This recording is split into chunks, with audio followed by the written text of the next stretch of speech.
Welcome back. We're in lesson 23. We're going to talk about equivalent equations for just a moment. Two equations are said to be equivalent if every solution of either one of the equations is also the solution of the other equation. And what that simply means is when we solve those equations, like we have x plus 6 equals 9 here, and we have x plus 10 equals 13 here. When we solve this problem for x and we solve this problem for x, if the solution for x is the same for both, then they are equivalent equations. So let's see, we have a positive 6. Let's cancel that out by subtracting it from both sides. That leaves us with x here and 3 here. So x is equal to 3 for this equation.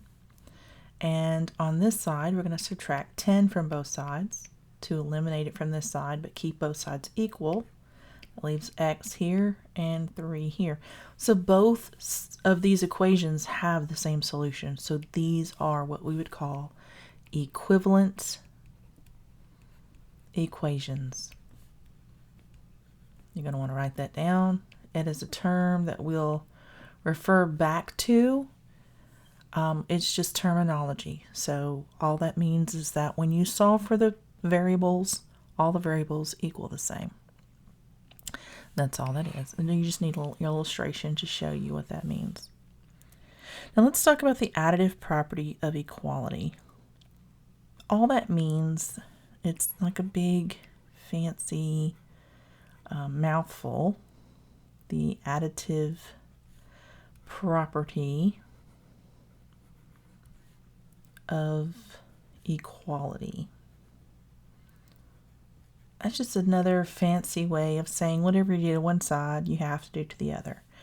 The illustration is that if A equals B, and then I take some other number like C, and I say A plus C, if I say B plus C, then both sides are still equal.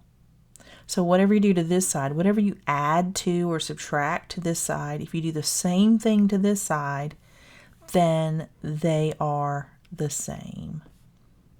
And that's another just big illustration that you're going to want to put in your notes. The additive property of equality.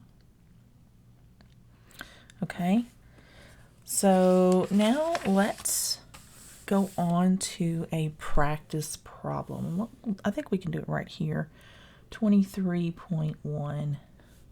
And our problem is x minus 3 equals 12. So we need to find out what x is, what is the value of x. So remember in these, we did the illustration, you do whatever the opposite sign is. So in this case, we have a minus 3.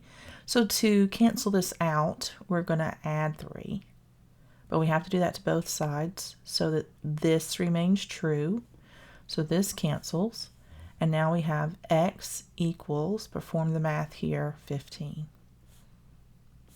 That's the answer. That's as far as you need to go.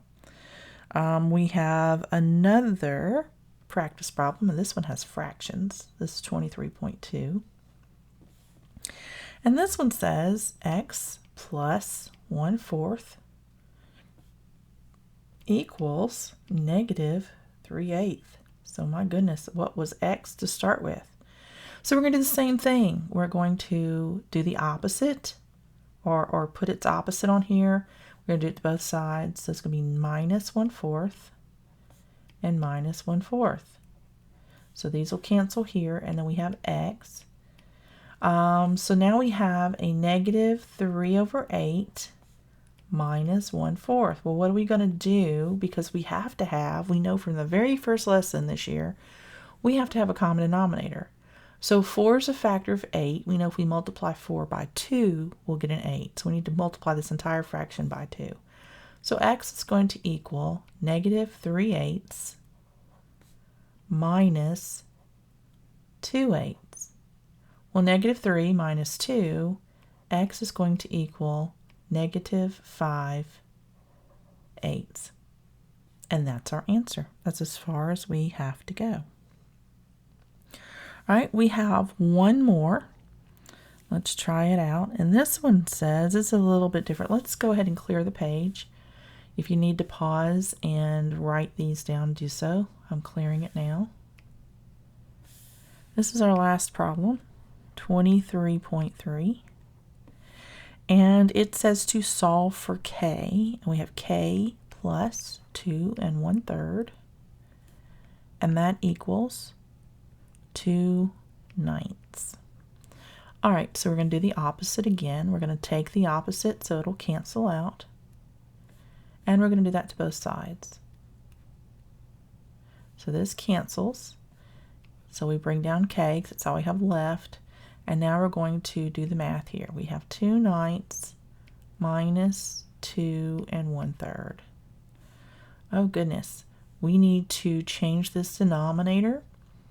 I know that we can multiply it by 3 and get a 9 as the denominator, so we're going to change it to 3/9.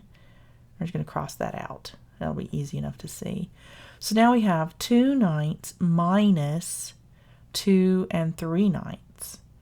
So what's going to happen is this positive 2 is going to cancel out of this 3/9. And so k is going to equal -2 1/9. And that's our answer.